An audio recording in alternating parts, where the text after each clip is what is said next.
حضرت ابو بکر صدیق رضی اللہ تعالی عنہ فرماتے ہیں، بعض تسبیحات ایسی ہوتی ہیں جو بندے کو لمحوں میں وہ مقام عطا کر دیتی ہیں جس کے لیے عمریں لگ جاتی ہیں۔ قرآن پاک کی یہ دو نورانی صورتیں اور 21 مرتبہ اس تسبیح کو اللہ کی رضا کے لیے زبان پر لایا جائے تو اس کا انعام ایسا ہے کہ اللہ رب العالمین کی رحمتیں بے حساب نازل ہوتی ہیں۔ اللہ سبحانہ و تعالی اس بندے کو 500 مکمل قرآن پاک کے تلاوت کا ثواب عطا کرتا ہے اور 1000 حج مقبول کا اجر اس کے نامہ اعمال میں لکھ دیتا ہے۔ اس کے گزشتہ گناہ مٹا دیے جاتے ہیں۔ بلکہ قرآن کریم کی یہ دونوں مقدس صورتیں اور یہ تسبیح ایک ساتھ پڑھ کر اپنے والدین یا اہل خانہ کو ایصال ثواب کرے تو اللہ تعالیٰ ان کی قبروں سے جہنم کے تمام عذاب دور فرما دیتا ہے جو ان پر واجب ہو چکے ہوتے ہیں، اور ان کے درجات کو صدیقین کے رتبے سے نواز دیتا ہے۔ قرآن کریم کی یہ نورانی صورتیں اور یہ مقدس تسبیح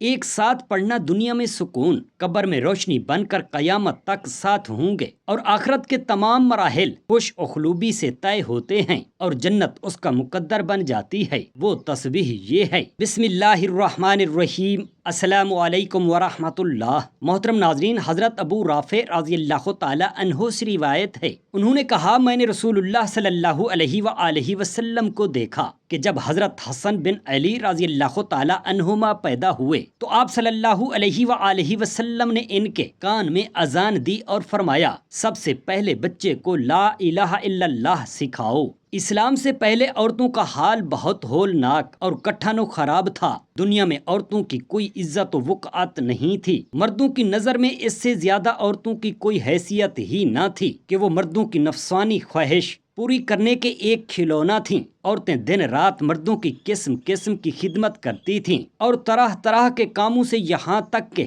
دوسروں کی محنت مزدوری کر کے جو کچھ کماتی تھیں وہ بھی مردوں کو دے دیا کرتی تھیں، مگر ظالم مرد پھر بھی ان عورتوں کی کوئی قدر نہ کرتے بلکہ جانوروں کی طرح ان کو مارتے پیٹتے۔ ذرا ذرا سی بات پر عورتوں کے کان، ناک یا دیگر اعضاء کاٹ لیا کرتے تھے اور کبھی قتل بھی کر ڈالتے تھے۔ یہاں تک کہ عرب کے لوگ لڑکیوں کو زندہ دفن کر دیا کرتے تھے اور باپ کے مرنے کے بعد اس کے لڑکے جس طرح باپ کی جائیداد اور سامان کے مالک ہو جایا کرتے ہیں، اسی طرح اپنے باپ کی بیویوں کے مالک بن جایا کرتے تھے اور ان عورتوں کو زبردستی لونڈیاں بنا کر رکھ لیا کرتے۔ عورتوں کو ان کے ماں باپ، بہن بھائی یا شوہر کی میراث میں سے کوئی حصہ نہیں ملتا تھا، نہ عورتیں کسی چیز کی مالک ہوا کرتیں۔ عرب کے بعض قبیلوں میں یہ ظالمانہ دستور تھا کہ بیوہ ہو جانے کے بعد عورتوں کو گھر سے باہر نکال کر ایک چھوٹے سے تنگ و تاریک جھونپڑے میں 1 سال تک قید میں رکھا جاتا تھا۔ وہ جھونپڑے سے باہر نہیں نکل سکتی تھیں، گھٹ گھٹ کر مر جاتی تھیں، اور جو زندہ بچ جاتی تھیں تو 1 سال کے بعد ان کے آنچل میں اونٹ کی مینگنیاں ڈال دی جاتی تھیں اور ان کو مجبور کیا جاتا کہ وہ کسی جانور کے بدن سے اپنے بدن کو رگڑیں، پھر سارے شہر کا اسی گندے لباس میں چکر لگائیں اور ادھر ادھر اونٹ کی مینگنیاں پھینکتی ہوئی چلتی رہیں۔ یہ اس بات کا اعلان ہوتا تھا کہ ان عورتوں کی عدت ختم ہو گئی ہے۔ اسی طرح کی دوسری بھی طرح طرح کی خراب اور تکلیف دہ رسمیں ہوا کرتی تھیں جو غریب عورتوں کے لیے مصیبتوں اور بلاؤں کا پہاڑ بن جاتی تھیں، اور بیچاری مصیبت کے ماری عورتیں گھٹ گھٹ کر اور رو رو کر اپنی زندگی کے دن گزارتی تھیں۔ ہندوستان میں تو بیوہ عورتوں کے ساتھ ایسے ایسے دردناک ظالمانہ سلوک کیے جاتے ہیں کہ جن کو سوچ سوچ کر کلیجہ منہ کو آ جاتا ہے۔ ہندو دھرم میں ہر عورت کے لیے فرض تھا کہ وہ زندگی بھر قسم قسم کی شوہر کی پوجا کرتی رہے، اور شوہر کی موت کے بعد اس کی چتا کی آگ کے شعلوں پر زندہ لیٹ کر، یعنی شوہر کی لاش کے ساتھ زندہ عورت بھی جل کر راکھ ہو جاتی۔ الغرض پوری دنیا میں بے رحم اور ظالم مرد عورتوں پر ایسے ایسے ظلم و ستم کے پہاڑ توڑتے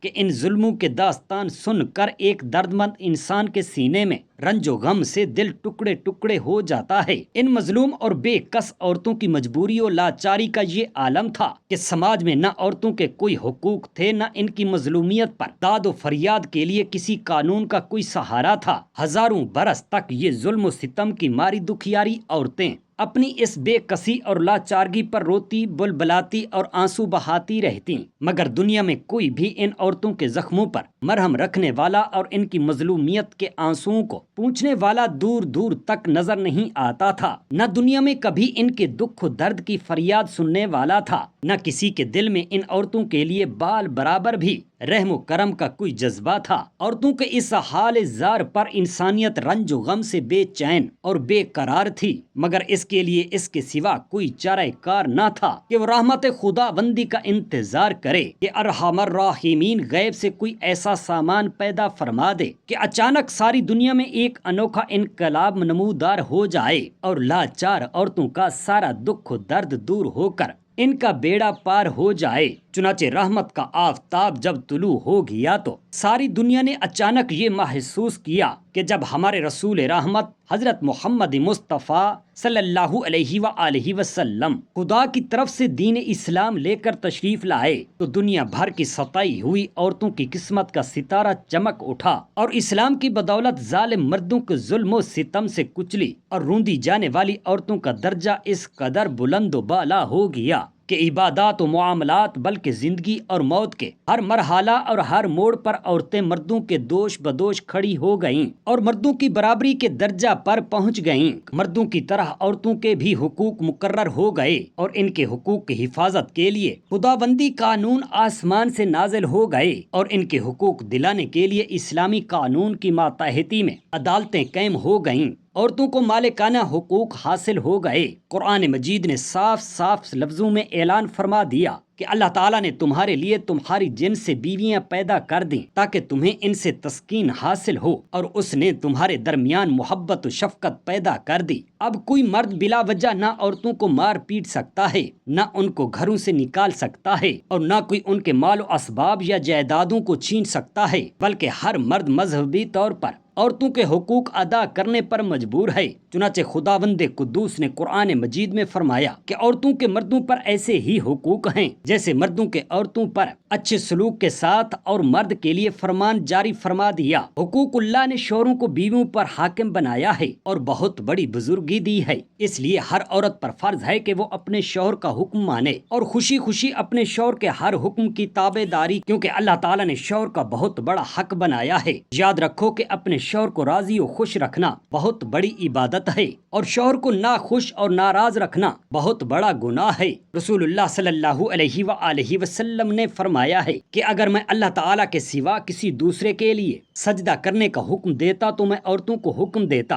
کہ وہ اپنے شوہروں کو سجدہ تعظیمی کیا کریں، اور رسول اللہ صلی اللہ تعالی علیہ وآلہ وسلم نے یہ بھی فرمایا ہے کہ جس عورت کی موت ایسی حالت میں آئے کہ مرتے وقت اس کا شوہر اس سے خوش ہو، وہ عورت سیدھا جنت میں جائے گی۔ اور یہ بھی فرمایا کہ جب کوئی مرد اپنی بیوی کو کسی کام کے لیے بلائے تو وہ عورت اگرچہ چولہے کے پاس بیٹھی ہو، اس کو لازم ہے کہ وہ اٹھ کر شوہر کے پاس چلی آئے۔ حدیث شریف کا مطلب یہ ہے کہ عورت چاہے کتنے بھی ضروری کام میں مشغول ہو، مگر شوہر کے بلانے پر سب کاموں کو چھوڑ کر شوہر کی خدمت میں حاضر ہو جائے۔ اور رسول اللہ صلی اللہ تعالی علیہ وآلہ وسلم نے عورتوں کو یہ بھی حکم دیا کہ اگر شوہر اپنی عورت کو یہ حکم دے کہ پیلے رنگ کے پہاڑ کو کالے رنگ کا بنا دے اور کالے رنگ کے پہاڑ کو سفید بنا دے، تو عورت کو اپنے شوہر کا یہ حکم بھی بجا لانا چاہیے۔ حدیث مبارکہ کا مطلب یہ ہے کہ مشکل سے مشکل اور دشوار سے دشوار کام بھی اگر شوہر حکم دے تو کبھی بھی عورت کو شوہر کی نافرمانی نہیں کرنی چاہیے،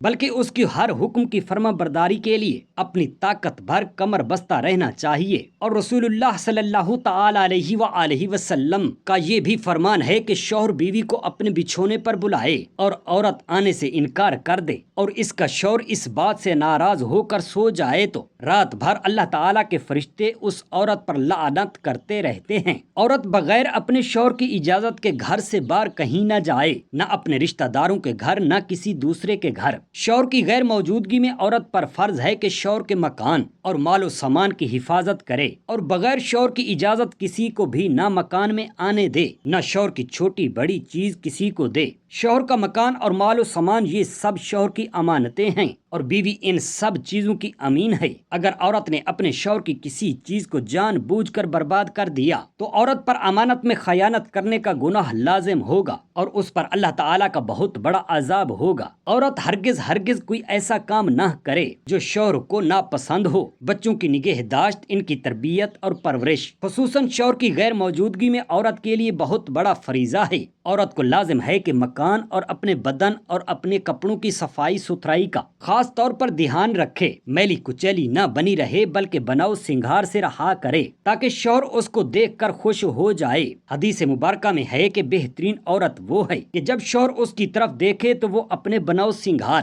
اور اپنی اداؤں سے شوہر کا دل خوش کر دے، اور اگر شوہر کسی بات کی قسم کھا جائے تو وہ اس قسم کو پوری کر دے، اور اگر شوہر غائب رہے تو وہ اپنی ذات اور شوہر کے مال میں حفاظت اور خیر خواہی کا کردار ادا کرتی رہے۔ بیوی کا رشتہ ایک ایسا مضبوط تعلق ہے کہ ساری عمر اسی بندھن میں رہ کر زندگی بسر کرنی ہے۔ اگر میاں بیوی میں پورا اتحاد اور ملاپ رہا تو اس سے بڑھ کر کوئی نعمت نہیں، اور اگر اللہ تعالیٰ نہ کرے میاں بیوی کے درمیان اختلافات پیدا ہو جاتے ہیں اور جھگڑے تکرار کی نوبت آ گئی تو اس سے بڑھ کر کوئی مصیبت نہیں کہ میاں بیوی دونوں کی زندگی جہنم کا نمونہ بن جاتی ہے اور دونوں عمر بھر گھٹن اور جلن کی آگ میں جلتے رہتے ہیں۔ اس زمانے میں میاں بیوی کے جھگڑوں کا فساد اس قدر زیادہ پھیل چکا ہے کہ ہزاروں مرد اور ہزاروں عورتیں اس بلا میں گرفتار ہیں اور مسلمانوں کے ہزاروں گھر اس اختلاف کی آگ میں جل رہے ہیں۔ اگر مسلمان مرد و عورت ان احادیث پر عمل کریں تو ان کے گھر جنت بن جائیں گے، جیسا کہ رسول پاک صاحب لولاک صلی اللہ علیہ وسلم نے فرمایا،